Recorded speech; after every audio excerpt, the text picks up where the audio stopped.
ಮಾನ್ಯ ಮೋದಿಯವರು ಒಂದು ಭಾಷಣ ಮಾಡಿದಾಗ ಒಂದು ಸಂದರ್ಭದಲ್ಲಿ ಹೇಳಿದರು, ಮುಸಲ್ಮಾನ್ ಸಮುದಾಯದ ಯುವಕರು ಒಂದು ಕೈಯಲ್ಲಿ ಕುರಾನ್ ಇಟ್ಕೋಬೇಕು, ಇನ್ನೊಂದು ಕೈಯಲ್ಲಿ ಲ್ಯಾಪ್ಟಾಪ್ ಇಟ್ಕೋಬೇಕು ಅಂತ ಹೇಳಿದರು. ಆದರೆ ನೀವು ಲ್ಯಾಪ್ಟಾಪ್ ಅಂತೂ ನಮ್ಗೆ ಕೊಟ್ಟಿಲ್ಲ. ಈ ಬಾರಿ ನಮ್ಮ ಬಜೆಟಲ್ಲಿ 5,000 ಲ್ಯಾಪ್ಟಾಪ್, ಅಥವಾ ನನಗೆ ಫಿಗರ್ ನಾನು ಕನ್ಫ್ಯೂಸ್ ಆಗಿದ್ದೀನಿ, ಲ್ಯಾಪ್ಟಾಪ್ ಕೊಡ್ತಕ್ಕಂಥ ಮಕ್ಕಳಿಗೆ ಈ ಬಾರಿ ಘೋಷಣೆ ಮಾಡಿದ್ದೀವಿ. ಅರ್ಥ ಆಯ್ತಾ? ನಾನೇನು ಹೇಳಕ್ಕೆ ಬಯಸ್ತಾ ಇದ್ದೀನಿ ಅಂದರೆ, ಪ್ರತಿಯೊಂದು ಇಶ್ಯೂ ಅಲ್ಲಿ ಈಗ ವಫ್ಫಿನ ಬಗ್ಗೆ ಚರ್ಚೆ ಆಯಿತು. ನೀವು ಏನೇನು ಕ್ಲೇಮ್ ಮಾಡಿದ್ರಿ ವಫ್ ಬಗ್ಗೆ, ಮುಸಲ್ಮಾನರು ಮತ್ತೆ ಬೇರೆ ಸಮುದಾಯಗಳ ನಡುವೆ ಒಂದು ಕಂದಕ ಸೃಷ್ಟಿ ಮಾಡೋದಕ್ಕೆ, ಅದೆಲ್ಲ ಹುಸಿ ಆಯ್ತಲ್ಲ. ಆ ಥರ ಇಲ್ಲೇ ಇಲ್ಲ, ಆಗ್ಲೇ ಇಲ್ಲ. ನೀವು ನಾನು ಏನ್ ಹೇಳ್ತಾ ಇದ್ದೀನಿ, ನಾನು ಮುಗಿಸಿದ್ಮೇಲೆ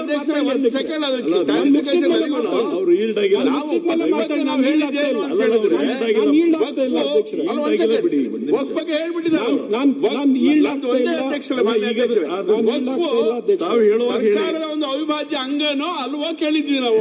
ಈಗ ಅದು ಬಜೆಟ್ ಮೇಲೆ ಮುಜರಾಯಿ ಸರ್ಕಾರದ ಒಂದು ಅವಿಭಾಜ್ಯ ಅಂಗ ಕೇಳಿದ್ವಿ ನಾವು.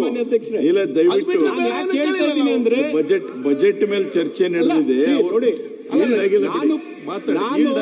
ನಾನು ಯಾವುದೇ ಪ್ರಚೋದನಕಾರಿಯಾಗಿ ಭಾಷಣ ನನ್ನ ಲೈಫಲ್ಲಿ ಮಾಡೋನಲ್ಲ. ಆದ್ರೆ ನಮ್ಮ ಸಮುದಾಯಗಳಿಗೆ ಆಗ್ತಾ ಇರ್ತಕ್ಕಂಥ ನೋವು ಈ ವೇದಿಕೆ ಮೇಲೆ ಇಲ್ಲಿ ಬಂದು ಹೇಳದೇ ಇದ್ರೆ ಎಲ್ಲಿ ಹೇಳಬೇಕು ಮಾನ್ಯ ಅಧ್ಯಕ್ಷರೇ?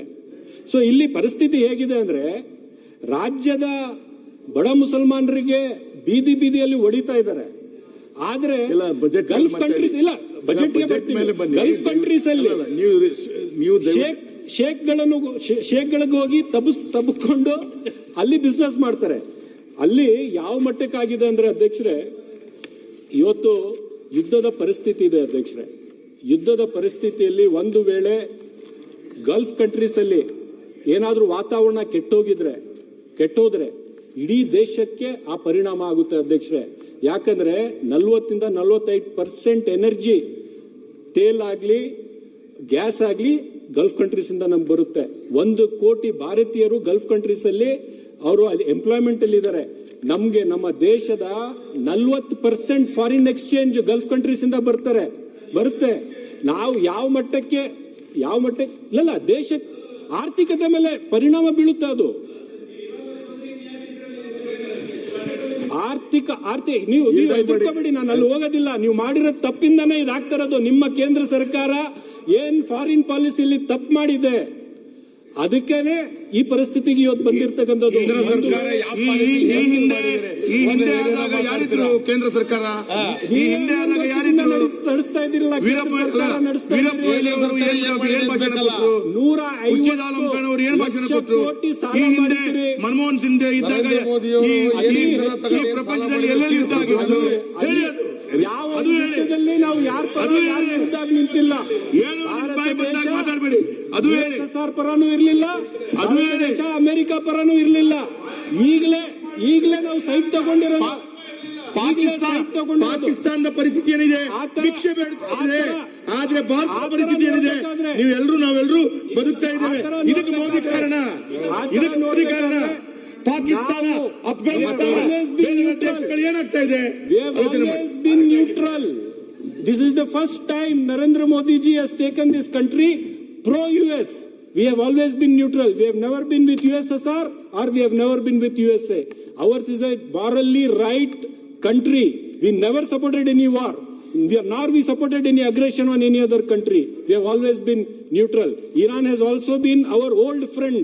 Culturally, it is India's friend. Financially, it has been India.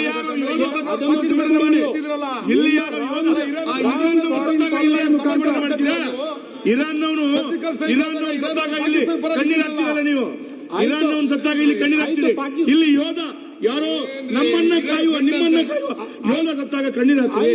ಅದಕ್ಕೆ ಪಾಕಿಸ್ತಾನ, ಅಫ್ಘಾನಿಸ್ತಾನ ಬಗ್ಗೆ ಮಾತಾಡ್ತಾ ಇದ್ದಾರೆ ಅಧ್ಯಕ್ಷರೇ. ರಾಜ್ಯದ ಮುಸಲ್ಮಾನರಿಗೆ 1% ಬಜೆಟ್ ಕೊಟ್ರೆ ಅಲ್ಪಸಂಖ್ಯಾತರಿಗೆ ಟೀಕೆ ಮಾಡ್ತೀರಿ. ಅಫ್ಘಾನಿಸ್ತಾನ್ಗೆ, ತಾಲಿಬಾನ್ಗೆ ಮೋದಿ ಸರ್ಕಾರ ವರ್ಷಕ್ಕೆ 200 ಕೋಟಿ ರೂಪಾಯಿ ಕೊಡ್ತಾ ಇದ್ದಾರೆ. ವರ್ಷಕ್ಕೆ 200 ಕೋಟಿ. ಇಲ್ಲಿ ರಾಜ್ಯದ ಮುಸಲ್ಮಾನರಿಗೆ ತಾಲಿಬಾನ್ ಅಂತ ಹೇಳಿ ನಮ್ಮ ಮೇಲೆ ನೀವು ಗೂಬೆ ಕೂರಿಸಿದ್ರಿ, ನಮ್ಗೆ ಟೀಕೆ ಮಾಡಿದ್ರಿ. ಯಾರಾದ್ರೂ ಗಡ್ಡ ಬಿಟ್ಕೊಂಡ್ರೆ ನೋಡಪ್ಪ ನೀನ್ ತಾಲಿಬಾನ್ ಅಂತ ಹೇಳ್ತಾ ಇದ್ರಿ ಬಿಜೆಪಿಯವರು. ಈಗ ನರೇಂದ್ರ ಮೋದಿ ಅವರು ತಾಲಿಬಾನ್ ಜೊತೆಗೆ ಫ್ರೆಂಡ್ಶಿಪ್ ಮಾಡ್ಕೊಂಡಾರಲ್ಲ. ಅವ್ರ ಫೈನಾನ್ಸ್ ಮಿನಿಸ್ಟರ್ ಕರೆದು ದುಡ್ಡು ಕೊಟ್ಟು ಸನ್ಮಾನ ಮಾಡಿ ಅವ್ನ್ ಬೆನ್ ತಟ್ಟಿ ಕಳಿಸ್ಬಿಟ್ಟವ್ರೆ. ಈಗ ಮೋದಿ ತಾಲಿಬಾನ್ ಫ್ರೆಂಡ್ಸ್ ಬಾಯ್ ಬಾಯ್.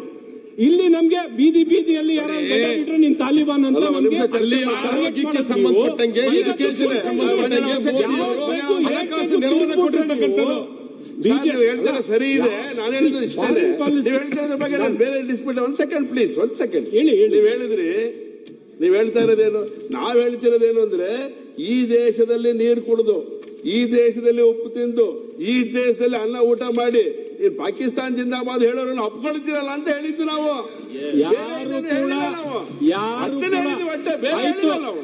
ಆಯ್ತು, ISI ಏಜೆಂಟ್ಸ್ ಆಗಿ ಭಾರತ ದೇಶದಲ್ಲಿ ಎಷ್ಟು ಜನ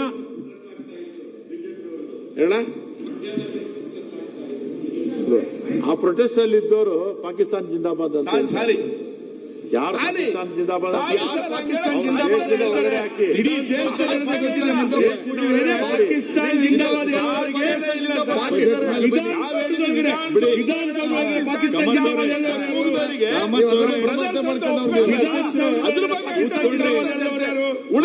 ಚರ್ಚೆ ಅಲ್ಲ ನಮ್ದು.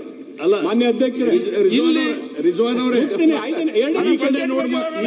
ನಿಮಿಷ ದಯವಿಟ್ಟು ಅಲ್ಲ ಅವ್ರಿಗೆ ಅಡ್ರೆಸ್ ಮಾಡಕ್ ಹೋಗ್ಬೇಡಿ. ಬೇರೆ ಬೇಡ. ಈಗ ಅಲ್ಲ ಕರೆಕ್ಟ್ ಮಾನ್ಯ ಅಧ್ಯಕ್ಷರೇ, ಬಜೆಟ್ ಬಗ್ಗೆನೇ. ಬಟ್ ಒನ್ ಕ್ಲಾರಿಫಿಕೇಶನ್ ಏನು, ISI ನ ಏಜೆಂಟ್ಸು ಭಾರತ ದೇಶದಲ್ಲಿ ಸ್ವತಂತ್ರದಿಂದ ಈವರೆಗೂ ಎಷ್ಟು ಜನನ ಹಿಡಿದವರಲ್ಲ.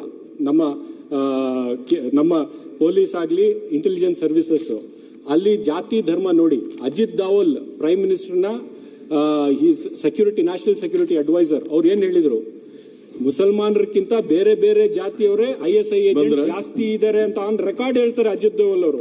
ನಾನು ಕೊನೆಗೆ ಇಷ್ಟೇ ಹೇಳ್ತೀನಿ ಮಾನ್ಯ ಅಧ್ಯಕ್ಷರೇ, ಈ ಬಾರಿನ ಬಜೆಟ್ ಸಿದ್ದರಾಮಯ್ಯನವರು ಬಹಳ ಒಳ್ಳೆ ರೀತಿಯಲ್ಲಿ ಕ್ಯಾಪಿಟಲ್ ಎಕ್ಸ್ಪೆಂಡಿಚರ್ ಅನ್ನು, ಅಸೆಟ್ ಕ್ರಿಯೇಷನ್ ಅನ್ನು ಗಮನದಲ್ಲಿ ಇಟ್ಕೊಂಡು ನಮ್ಮ ಗ್ಯಾರಂಟಿ ಸ್ಕೀಮ್ಸ್ ಅನ್ನು ಯಾವುದೇ ರೀತಿಯ ಕಡಿತವನ್ನು ಗೊಳಿಸದೆ ನಮ್ಮ ಸಮಾಜ ಕಲ್ಯಾಣದ ಎಲ್ಲ ಸ್ಕೀಮ್ಗಳನ್ನು ಕೈಗೆ ತಕೊಂಡು ಮತ್ತೆ ಯಾವುದೇ ರೀತಿಯ ಫಿಸ್ಕಲ್ ರೆಸ್ಪಾನ್ಸಿಬಿಲಿಟಿ ಆಕ್ಟ್ ಅನ್ನು ಉಲ್ಲಂಘನೆ ಮಾಡದೆ, ಬಹುಶಃ ಸಿದ್ದರಾಮಯ್ಯನವರು ಇವತ್ತು ಕೊಟ್ಟಿರ್ತಕ್ಕಂಥ ಬಜೆಟ್ ಇದೆಯಲ್ಲ ಮಾನ್ಯ ಅಧ್ಯಕ್ಷರೇ, ಈ ಪರಿಸ್ಥಿತಿಯಲ್ಲಿ ಬಹಳ ಒಳ್ಳೆ ಬಜೆಟ್. ಕೇಂದ್ರದಿಂದ ನಮಗೆ ಸಹಾಯ ಆಗದೆ ಇದ್ರೂ ಸಹ ಮಿತಿ ಒಳಗಡೆ ಇರ್ತಕ್ಕಂಥದ್ದು. ಯಾಕಂದ್ರೆ ಫಿಸಿಕಲ್ ರೆಸ್ಪಾನ್ಸಿಬಿಲಿಟೀಸ್ ಆಕ್ಟ್ ಇದೆಯಲ್ಲ, ಅಟಲ್ ಬಿಹಾರಿ ವಾಜಪೇಯಿ ಅವರು 2000 ತಗೊಂಡ್ ಬಂದ್ರು. ಆದ್ರೆ ಮೋದಿ ಸರ್ಕಾರ ಬಜೆಟ್ ಮಂಡನೆ ಮಾಡಿರೋದು ಅದು ವೈಲೇಟ್ ಮಾಡಿದೆ. 50% ಆಫ್ ದಿ GST ಅವರು 50% of the GST is they violated the Fiscal Responsibilities Act. 5.5% of the fiscal deficit they have created, which should have been under 3%. So ನಾನು ಏನ್ ಹೇಳ್ತಾ ಇದ್ದೀನಿ, ಸಿದ್ದರಾಮಯ್ಯನವರು ಫಿಸಿಕಲ್ ರೆಸ್ಪಾನ್ಸಿಬಿಲಿಟೀಸ್ ಆಕ್ಟ್ ಅನ್ನು ಉಲ್ಲಂಘನೆ ಮಾಡದೆ ಜನರ ದುಡ್ಡನ್ನು ಜನರಿಗೆ ಕೊಟ್ಟಿರ್ತಕ್ಕಂಥದ್ದು ಕಾಂಗ್ರೆಸ್ ಪಕ್ಷದ ಕಮಿಟ್ಮೆಂಟು. ಬಿಜೆಪಿಯ ಕಮಿಟ್ಮೆಂಟ್ ಕೆಲವರು ಉದ್ಯೋಗಪತಿಗಳಿಗೆ ಕೊಟ್ಟಿರ್ಬೋದು, ಆದ್ರೆ ಕಾಂಗ್ರೆಸ್ ಪಕ್ಷದ ಕಮಿಟ್ಮೆಂಟ್ ಜನರ ದುಡ್ಡು ಜನರಿಗೆ ವಾಪಸ್ ಕೊಟ್ಟು ತೆರಿಗೆ ಮುಖಾಂತರ ವಾಪಸ್ ತಗೊಂಡಿರ್ತಕ್ಕಂಥದ್ದು ಕಾಂಗ್ರೆಸ್ ಪಕ್ಷದ ಕಮಿಟ್ಮೆಂಟ್. ಮಾನ್ಯ ಅಧ್ಯಕ್ಷರೇ, ಧನ್ಯವಾದಗಳು ನನಗೆ ಮಾತಾಡಕ್ಕೆ ಅವಕಾಶ. ಧೀರಜ್ ಮುನಿರಾಜ್, ಆದಷ್ಟು ಬೇಗ ಮುಗಿಸಬೇಕು.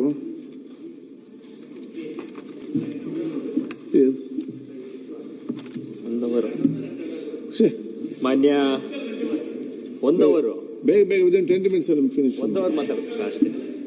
ಮಾನ್ಯ ಸಭಾಧ್ಯಕ್ಷರೇ, 2026-27ನೇ ಆಯವ್ಯವನ್ನ ಗೌರವಾನ್ವಿತ ನಾಡಿನ ಮುಖ್ಯಮಂತ್ರಿಗಳು